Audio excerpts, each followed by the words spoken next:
Good morning, students. Welcome to today's class on microprocessor and microcontroller. In last lecture, we have seen classification of interrupts, types of interrupt sources, and we have also seen priority in interrupt signals. In today's lecture, first we will see programming of external hardware interrupts. So let's begin today's lecture. Programming external hardware interrupts.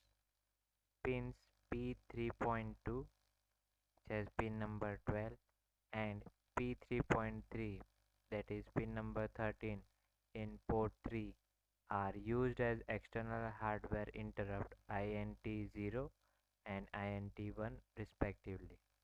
So pin number P32 is for interrupt external interrupt 0 and pin number P3.3 is for external interrupt 1. External interrupts INT0 and INT1 can be level triggered or transition triggered depending on bits IT0 and IT1 in register TCON. Okay, it can be either level triggered or transition triggered. In level triggered mode, external interrupt pins INT0 and INT1 are normally high, and if a low level signal is applied to them, it triggers the interrupt. ठीक है, अगर level triggered mode में होगा external interrupt तो वो normally high रहता है और हमको एक लो लेवल सिग्नल चाहिए होगा इंटरप्ट सिग्नल जनरेट करने के लिए. While in transition triggered, high to low input signal transition triggers the interrupt.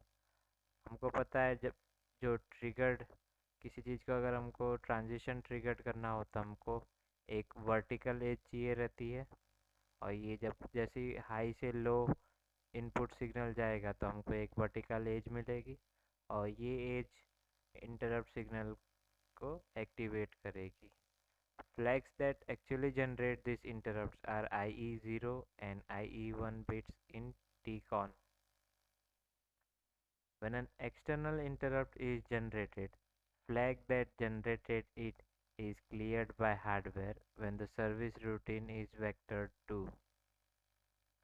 ठीक है, जो फ्लैग सेट हो जाता है इंटरप्ट सिग्नल आने पर उसको अपना हार्डवेयर क्लियर कर देता है जब इंटरप्ट सर्विस रूटीन एग्जीक्यूट हो रहा होता है.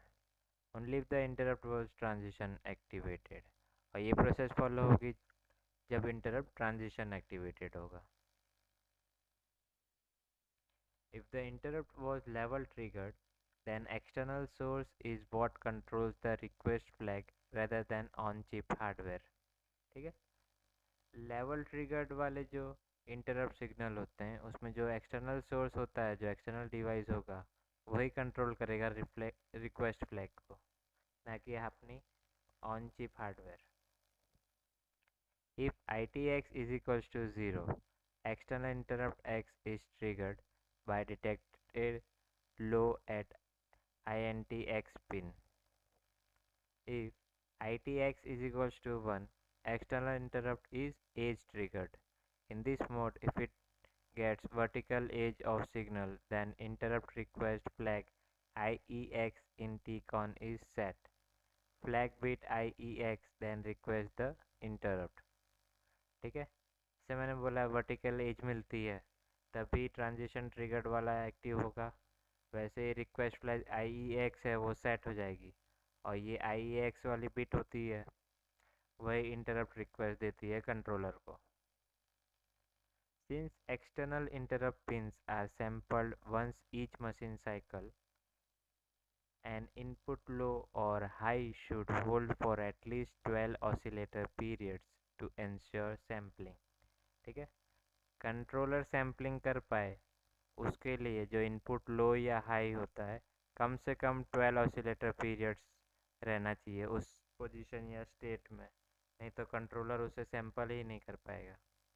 If external interrupt is transition activated, the external source has to hold request pin high for at least one machine cycle and hold it low for at least one machine cycle to ensure that transition is seen, so that interrupt request flag IEX will be set. IEX will be automatically cleared by CPU when service routine is called. ठीक है, अगर transition triggered हो रहा है external interrupt, तो जो external source होता है उसे रिक्वेस्ट पिन को हाई रखना होता है कम से कम एक मशीन साइकिल, और होल्ड करना होता है लो सिग्नल को वन मशीन साइकिल मिनिमम, ताकि ये ट्रांजिशन दिख सके और इंटरप्ट रिक्वेस्ट सेट हो पाए IEX वाली बिट, और ये बिट ऑटोमेटिकली क्लियर हो जाती है CPU के थ्रू जब सर्विस रूटीन एग्जीक्यूट होता है. If the external interrupt is level activated, external source has to hold request active until the request interrupt is actually generated. Then it has to stop the request before service routine is completed, or else another interrupt will be generated. ठीक है, जब तक interrupt request actually में generate ना हो तब तक उसको होल्ड करके रखना पड़ता है रिक्वेस्ट को. अगर उससे पहले ही अगर चेंज हो जाएगा तो रिक्वेस्ट जनरेट ही नहीं होगी. और उसी तरह इंटरप्ट सर्विस रूटीन ख़त्म होने से पहले उसको वो रिक्वेस्ट स्टॉप कर देनी पड़ेगी, नहीं तो एक और फॉल्स इंटरप्ट रिक्वेस्ट जनरेट हो जाएगी. अब हम देखेंगे कि टाइमर इंटरप्ट्स को प्रोग्रामिंग कैसे करते हैं. The timer 0 and timer 1 interrupts are generated by TF0 and TF1, which are set by rollover in their respective timer or counter register. When a timer interrupt is generated, the flag that generated is cleared by on-chip hardware when the service routine is vectored. Vector address for timer 0 is 000PH, for timer 1 is 001BH. ठीक है, timer address vector address timer 0 का ये है और timer 1 का है 001BH. Timer flag TF is set when timer roll over. ठीक है, जैसे ही टाइमर रोल ओवर होगा तो जो टाइमर फ्लैग है वो सेट हो जाएगा. If the timer interrupt in the IE register is enabled, TF is set whenever the timer is rolled over, and 8051 is interrupted, so 8051 can perform anything else until it is interrupted. ठीक है, polling method में wait करना पड़ता है, उसकी जगह interrupt method में अपना जो कंट्रोलर होता है ये TF फ्लैग सेट होने से पहले कुछ दूसरा अपना नॉर्मल काम एग्जीक्यूट कर सकता है. After the interruption, only microcontroller is busy in executing interrupt service routine. Programming serial communication interrupts. ठीक है, जैसे हमने टाइमर इंटरप्ट को प्रोग्राम किया वैसे ही हम देखेंगे programming of serial communication interrupts. The serial port interrupt is generated by the logical OR of RI and TI. Neither of this flag is cleared by hardware when the service routine is vectored. ठीक है, जो receiving interrupt होता है और transmission interrupt होता है इन दोनों का हम लॉजिकल OR करते हैं और उसके रिज़ल्ट के हिसाब से हम सीरियल पोर्ट इंटरप्ट को जनरेट करते हैं. और जो सीरियल पोर्ट के इंटरप्ट्स होते हैं इसको हार्डवेयर क्लियर नहीं करता है, हमको सॉफ्टवेयर के थ्रू क्लियर करना पड़ता है. Service routine has to determine interrupt was generated by RI or TI and bit have to be cleared in software. ठीक है, सर्विस रूटीन को पता करना पड़ता है कि ये रिसीविंग साइड से इंटरप्ट जनरेट हुई है कि ट्रांसमिशन साइड से, क्योंकि हम लॉजिकल और का रिजल्ट भेज रहे होते हैं. Transmit interrupt TI flag is set when last bit of frame data is transmitted. ठीक है, जब फ्रेम डेटा की जब लास्ट बिट ट्रांसमिट हो जाती है तब ये ट्रांसमिट इंटरप्ट फ्लैग सेट हो जाता है. This indicated SBUF register is ready to transmit the next byte. तो ये इंटरप्ट इंडिकेट क्या कर रहा होता है, ये बताता है कि मेरा जो अभी करंट का फ्रेम है डेटा की वो पूरी ट्रांसमिट हो गई है। अब हमारा S B U F register है वो नेक्स्ट बाइट को ट्रांसमिट करने के लिए रेडी है। Receive interrupt RI flag is set when complete frame of data is received. RI indicates that received bytes need to be picked up before it is lost by new incoming serial data. ठीक है, जो receive interrupt वाला flag होता है वो जब set होगा जब पूरे डेटा की फ्रेम रिसीव हो जाएगी, उसके बाद ही अपना रिसीव इंटरप्ट फ्लैग सेट हो जाएगा।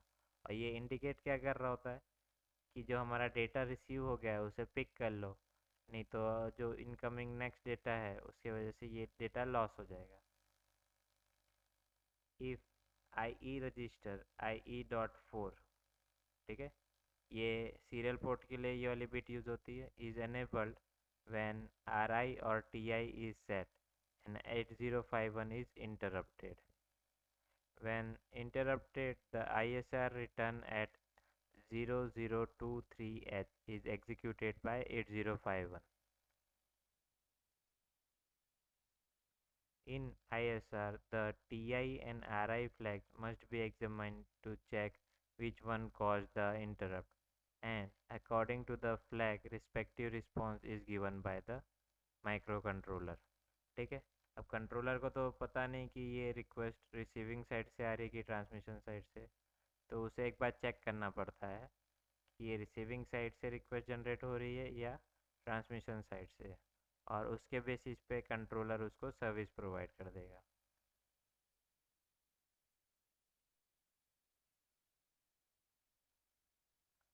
अब हम नेक्स्ट टॉपिक देखेंगे, इंटरप्ट प्रोग्रामिंग इन सी।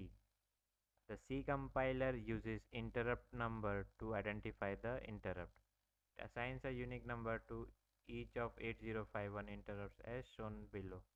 जो अपना सी का कंपाइलर होता है वो हर एक इंटरप्ट्स के लिए एक स्पेसिफिक नंबर एनक्रिप्ट कर देता है और उसी से वो उसको आइडेंटिफाई करता है कि किस टाइप का इंटरप्ट है। जैसे एक्सटर्नल इंटरप्ट ज़ीरो है, उसके लिए एनक्रिप्शन है ज़ीरो। टाइमर इंटरप्ट ज़ीरो के लिए वन है, एक्सटर्नल इंटरप्ट वन के लिए टू है, टाइमर इंटरप्ट वन के लिए थ्री है, सीरियल कम्युनिकेशन के लिए फोर है, और टाइमर टू जो सिर्फ 8052 वाले माइक्रो कंट्रोलर में होता है उसके लिए नंबर है फाइव। ठीक है,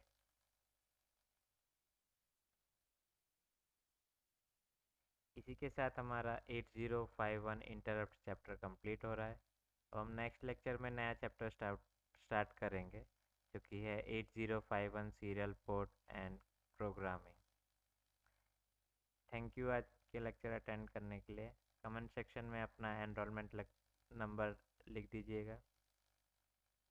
ओके।